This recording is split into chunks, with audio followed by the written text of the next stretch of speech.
भूत या आत्मा सुनसान जगहों पर रहते हैं। काफी सारे लोग सुसाइड करते हैं 6 बजे से लेके 10 बजे तक। क्या तुम भी मरने वाले हो? हम सभी ने कभी न कभी ऐसी बातें सुनी ही है। भूत या आत्मा सुनसान जगहों पर रहते हैं। एक ऐसी जगह जहाँ कोई आता जाता ना हो, चाहे वो कोई बंद पड़ा हुआ घर हो या कोई सुनसान रास्ता। लेकिन आज हम बात कर रहे हैं एक ऐसी जगह की जहां रोजाना लोग हजारों की संख्या में आते जाते हैं। हम बात कर रहे हैं मुंबई के आंध्र रेलवे स्टेशन की, जहां रोजाना हजारों की संख्या में लोगों का आना जाना लगा रहता है। वहीं दूसरी तरफ काफी सारे लोग सुसाइड करते हैं और ट्रेन में चढ़ते वक्त हादसों का शिकार हो जाते हैं। इसीलिए ऐसी जगहों पर रात के समय खतरा बढ़ जाता है। और जिस इंसिडेंट की आज हम इस वीडियो में बात करने वाले हैं वो इसी साल जून 2024 का है। एक 25-26 साल का सेल्समैन जिसका नाम दिव्यांश है, वो मुंबई में 9 to 5 की जॉब किया करता है। 9 बजे अपने जॉब पर आ जाता है और 5:30 बजे अंधेरी रेलवे स्टेशन से घर के लिए लोकल ट्रेन ले लेता है। क्योंकि मुंबई के आंध्री रेलवे स्टेशन पे रोजाना हजारों की संख्या में लोग ट्रैवल करते हैं और 6 बजे से लेके 10 बजे तक इसका पीक आवर्स होता है, जिसमें काफी ज्यादा भीड़ होती है। और एक दिन दिव्यांश अपना काम खत्म कर घर के लिए निकलने ही वाला होता है, तभी उसका बॉस उसे एक ऑर्डर लेने के लिए भेज देता है। और उसका बॉस स्ट्रिक्टली उसे बोलता है, ये ऑर्डर जब तक कंफर्म ना हो जाए तब तक तुम्हें आना नहीं है वहाँ से। बॉस का कहना मानकर दिव्यांश ऑर्डर कंफर्म करने चला जाता है। लेकिन जब वो वहाँ जाता है तो उसे वेट करने के लिए बोला जाता है, क्योंकि वहाँ पर एक मीटिंग चल रही होती है। इंतजार करते करते दिव्यांश के फ़ोन की बैटरी तक खत्म हो जाती है। लेकिन फिर दिव्यांश को अंदर बुलाया जाता है और दिव्यांश अपना काम खत्म कर 7 बजे तक अंधेरी रेलवे स्टेशन पहुंच जाता है। लेकिन दिन भर की थकान की वजह से दिव्यांश को ऐसा लगता है कि उसकी तबीयत खराब हो रही है और ऐसे में इस भीड़ से भरी ट्रेन में वो सफ़र नहीं कर सकता था, जिसमें पैर रखने तक की जगह नहीं थी। इसीलिए दिव्यांश थोड़ी देर इंतजार करने का सोचता है, लेकिन उसका फीवर इतना ज़्यादा बढ़ जाता है कि उसे पता ही नहीं लगता कि उसकी आंख कब लग गई और वो स्टेशन के एक चेयर पर ही सो जाता है। और अब दिव्यांश की ट्रेन जा चुकी थी और थोड़ी देर बाद ही दिव्यांश की आंख खुलती है तो वो देखता है कि स्टेशन एकदम खाली पड़ा हुआ है। और तभी स्टेशन पर रखी एक घड़ी के ऊपर उसकी नज़र जाती है तो वो देखता है कि रात के 1:30 बज चुके हैं। लेकिन दिव्यांश स्टेशन को खाली देखकर शॉक हो चुका था, क्योंकि वो सोच रहा था यहाँ तो रात को भी ट्रेनें चलती रहती हैं और भीड़ लगी रहती है स्टेशन पर, लेकिन ऐसा कैसे हो सकता है कि आज स्टेशन खाली है। फिर दिव्यांश सोचता था शायद आज ट्रेनें बंद हो सकती हैं, शायद होगा कुछ। और ये सोचते सोचते दिव्यांश अपने आप को ही कहता है, थोड़ा इंतज़ार कर लेता हूँ, सुबह होने ही वाली है, कोई ट्रेन आएगा तो उसमें बैठकर चला जाऊँगा। और ये सोचकर दिव्यांश वापस उसी चेयर पर जाकर सो जाता है। लेकिन उसे ऐसा महसूस होने लगता है थोड़ी देर बाद कि उसे पीछे से कोई घूर रहा है।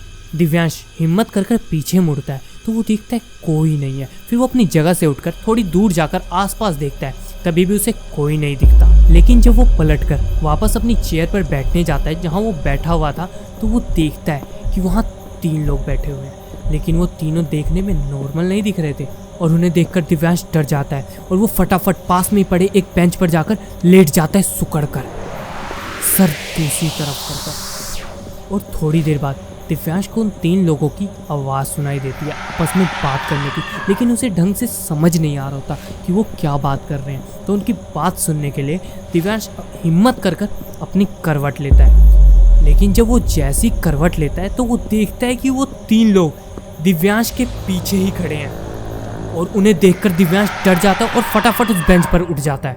तभी वो 3 लोग बड़े प्यार से दिव्यांश से मराठी में पूछते हैं, क्या तुम भी मरने वाले हो? और दिव्यांश इनकी ये बात सुनकर वहाँ से फटाफट भागने लगता है फुल स्पीड में अपनी जान लगाकर।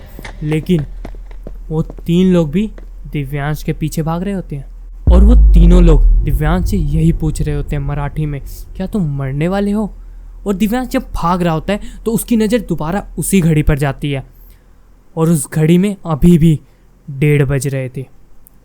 तब कि कितने घंटे बीत चुके थे, काफ़ी टाइम हो चुका था और ऐसा नहीं था कि वो घड़ी नहीं चल रही थी, खराब थी, कंटिन्यूस वो घड़ी चल रही थी। और दिव्यांश अभी भी दौड़ी जा रहा है, भागी जा रहा है और उसके पीछे वो 3 लोग भाग के आवाज़ लगा रहे हैं कि अरे रुको तो सही, बताओ तो सही, क्या तुम मरने वाले हो? अरे डरो मत हमसे, हम मुर्दे हैं, हम तुझे नहीं मारेंगे। और ऐसी बातें सुनकर दिव्यांश एकदम डर जाता है और वो हनुमान चालीसा बोलने लगता है। हनुमान चालीसा बोलते बोलते वो वहीं बेहोश हो जाता है। और अगली सुबह स्टेशन का एक सफाई कर्मचारी दिव्यांश को उठाता है और दिव्यांश उठते ही सबसे पहले बिना कुछ करे, बिना कोई टाइम बर्बाद किए एक ट्रेन में बैठता है और अपने घर चला जाता है। और घर जाते ही सबसे पहले वो अपने बड़े भाई को सारी बातें बताता है रात की। लेकिन उसका बड़ा भाई कहता है कि ऐसे कैसे हो सकता है, कल तो सारी ट्रेनें चल रही थी, कोई ट्रेन बंद नहीं थी। फिर दिव्यांश अपने भाई की बात सुनकर डर जाता है और वो सोचने लगता है कि मैं कौन से स्टेशन पे पहुंच गया था, ऐसे कैसे हो सकता है मेरे साथ, और क्या हुआ था कल मेरे साथ। ऐसे कई सारे सवाल उसके मन में थे। इस हादसे के बाद दिव्यांश डरा डरा सा रहता था, सहमा सहमा सा रहता था। इस हादसे को वो भुला नहीं पा रहा था। इसीलिए उसका बड़ा भाई काफी पंडितों के पास ले गया, लेकिन सभी ने सिर्फ पूजा पाठ करने की सलाह दी। थोड़े दिनों बाद ही दिव्यांश के बड़े भाई करण को याद आता है कि उसी स्टेशन पर एक उसका दोस्त काम करता है।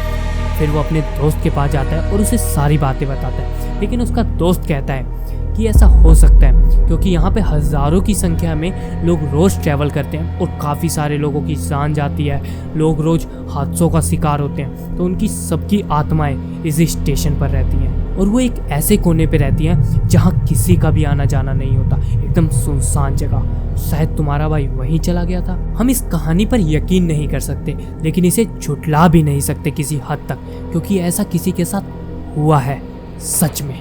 लेकिन इस घटना के बाद दिव्यांश को कितना भी ज़रूरी काम हो, वो टाइम से अपने घर आ जाता था। रात के समय अकेले कहीं ट्रैवल नहीं करता था।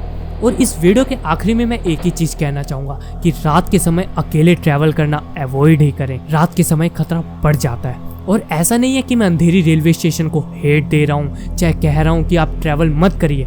मैं बस इतना कह रहा हूँ, थोड़े सावधान रहिए और सतर्क रहिए और रात को अकेले ट्रैवल करने से पहले 10 बार सोचिए। और अगर आप इस वीडियो के आखिरी तक पहुँच चुके हैं तो इस वीडियो को लाइक करें और चैनल को सब्सक्राइब करें ऐसी इंटरेस्टिंग वीडियोज़ के लिए। और तब तक के लिए मिलते हैं हम एक नई वीडियो के साथ। Peace out.